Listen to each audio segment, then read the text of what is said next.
Hello students, welcome you all. बच्चों, आज मैं डीएलएड थर्ड सेमेस्टर में पढ़ाऊंगी समावेशी शिक्षा।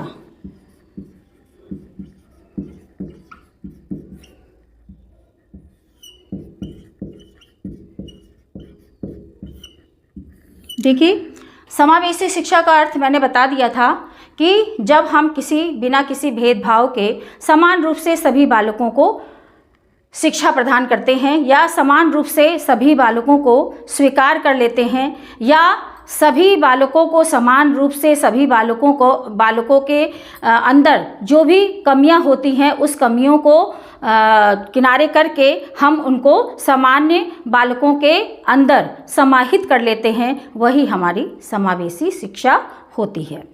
अब बालक जो है, मैंने आपको बताया था, एक तो सामान्य बालक होते हैं, या एक जो नॉर्मल 70 से 110 IQ लेवल वाले होते हैं, और दूसरा जो है विशिष्ट बालक होते हैं। तो विशिष्ट बालक जो हैं वो ऑब्वियसली 70 से नीचे ही होंगे, लेकिन उसमें एक प्रतिभाशाली बालक भी विशिष्ट बालक में ही आता है। मानसिक रूप से पिछड़े बालक में हमारे प्रतिभाशाली बालक भी आते हैं, तो उनका IQ लेवल जो है 110 से हमारा आगे जाता है। तो कहने का मतलब ये है कि 70 से 110 वाले जो सामान्य बालक में है, बाकी सभी बच्चे विशिष्ट बालक में आते हैं।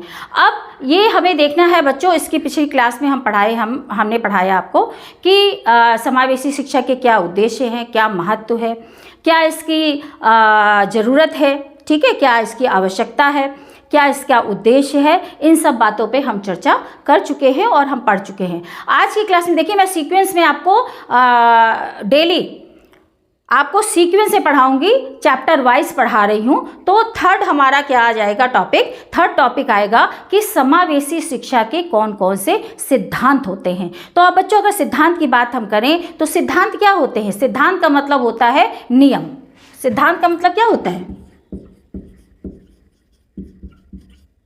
सिद्धांत का मतलब होता है नियम।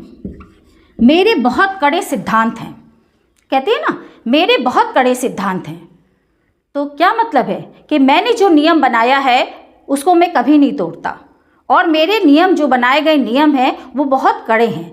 तो समावेशी शिक्षा जब दी जाती है तो कौन कौन से नियम को हमें फॉलो करना चाहिए? जब भी हम बालक को समावेशी शिक्षा देते हैं तो कौन कौन से नियम अपनाने चाहिए, कौन कौन से नियम हमें फॉलो करना चाहिए? तो सबसे पहले समानता का सिद्धांत।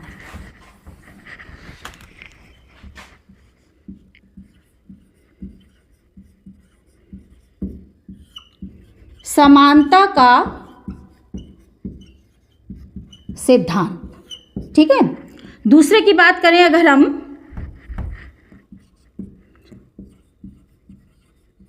समान अवसरों का सिद्धांत। तीसरा, सहयोग का सिद्धांत। चौथा, व्यक्तिगत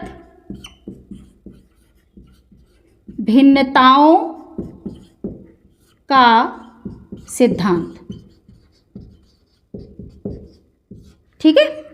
व्यक्तिगत भिन्नताओं का सिद्धांत, गरिमा एवं सम्मान का सिद्धांत, लचीले पाठ्यक्रम का सिद्धांत। सब नोट करते जाइए। लचीले पाठ्यक्रम का सिद्धांत, बाल केंद्रित, बहुत इंपॉर्टेंट है, बाल केंद्रित शिक्षा का सिद्धांत, ठीक है। फिर सहभागिता का सिद्धांत। अब देखिए, जो हमारे सिद्धांत है, समावेशी शिक्षा के जो सिद्धांत हैं। सबसे पहला अगर सिद्धांत की हम बात करें तो सबसे पहला सिद्धांत है बाल केंद्रित शिक्षा का सिद्धांत। ये बाल केंद्रित क्या है? बाल केंद्रित का मतलब होता है चाइल्ड सेंटर्ड। क्या होता है? चाइल्ड सेंटर्ड, मतलब बालक के अनुसार शिक्षा देना। अब बालक के अनुसार शिक्षा देना का क्या मतलब है? मतलब बालक जो चाहता है, जैसे चाहता है, जिस विधि से चाहता है, उसको उसी तरह से शिक्षा देना। एक होता है शिक्षक केंद्रित और एक होता है बाल केंद्रित। शिक्षक केंद्रित शिक्षा जो होती है वो शिक्षक पे डिपेंडेंट होती है और बाल केंद्रित शिक्षा बालक के अनुसार होती है। हमारी आज की शिक्षा बाल केंद्रित शिक्षा है और हमारी जो गुरुकुल में शिक्षा दी जाती थी, प्राचीन शिक्षा जिसको कहते हैं हम, तो वैदिक कालीन शिक्षा में हमारे बाल केंद्रित शिक्षा ना होकर के क्या था?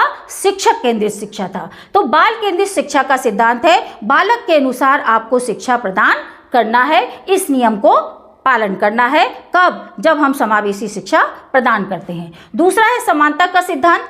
सभी को समान रूप से शिक्षा देना। मैंने अभी बताया, इसके पहले भी बताया कि बिना किसी भेदभाव के हमें समान रूप से सभी को शिक्षा प्रदान करना है। तीसरा है समान अवसरों का सिद्धांत। चाहे वो किसी भी तरह का बालक हो, सामान्य हो, वंचित हो, हैंडीकैप्ड हो, विशिष्ट हो, किसी भी तरह का प्रतिभाशाली हो, किसी भी तरह का अगर बालक है तो उसे हमें समान अवसर देना चाहिए, शिक्षा का समान अवसर प्रदान करना चाहिए। तो इस सिद्धांत को भी हमें फॉलो करना चाहिए जब हम शिक्षा प्रदान करते हैं। कैसी शिक्षा? समावेशी शिक्षा। फिर है सहयोग का सिद्धांत। ऐसे बच्चों के साथ हमें पूर्ण रूप से क्या करना चाहिए? सहयोग देना चाहिए। अगर हम पूर्ण रूप से उनका सहयोग नहीं करेंगे तो वो कभी भी सामान्य बालकों के साथ पढ़ने के योग्य नहीं हो पाएंगे। फिर है व्यक्तिगत भिन्नताओं का सिद्धांत। मैंने आपको पहले ही बताया है कि बच्चे, व्यक्ति, बालक, व्यक्ति कोई भी हो,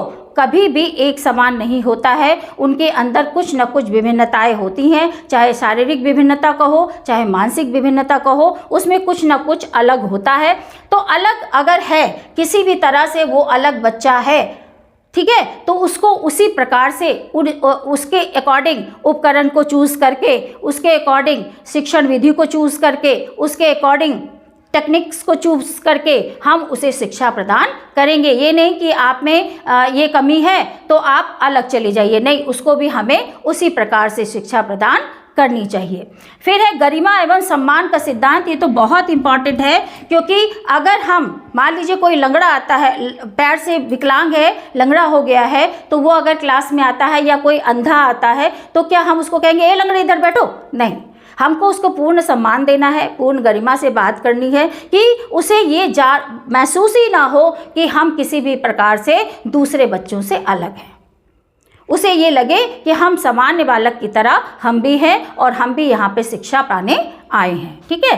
फिर है लचीले पाठ्यक्रम का सिद्धांत। लचीला पाठ्यक्रम, लचीला का मतलब होता है कि उससे हम कुछ भी उसमें ऐड कर सकते हैं या कुछ भी उस पाठ्यक्रम से हटा सकते हैं। तो ऐसे बालकों के लिए जो किसी भी प्रकार से सामान्य बालक से अलग हैं, तो ऐसे बालकों के लिए हमें क्या करना चाहिए? पाठ्यक्रम को लचीला रखना चाहिए, जिससे कि आवश्यकता के अनुसार उसमें कुछ भी बढ़ाया जा सके या आवश्यकता के अनुसार उसमें कुछ भी घटाया जा सके।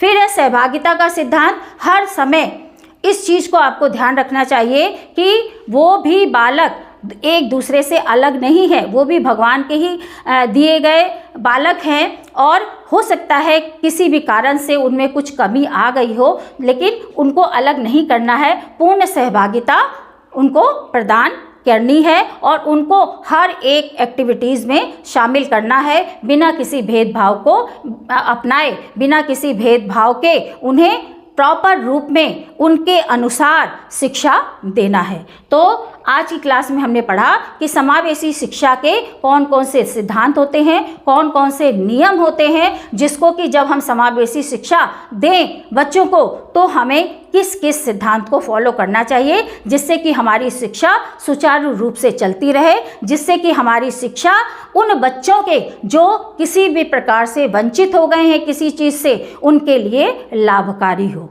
तो आज की क्लास आई होप आपको अच्छी लगी होगी। नेक्स्ट क्लास में नेक्स्ट टॉपिक पढ़ाऊंगी बच्चों। Thank you.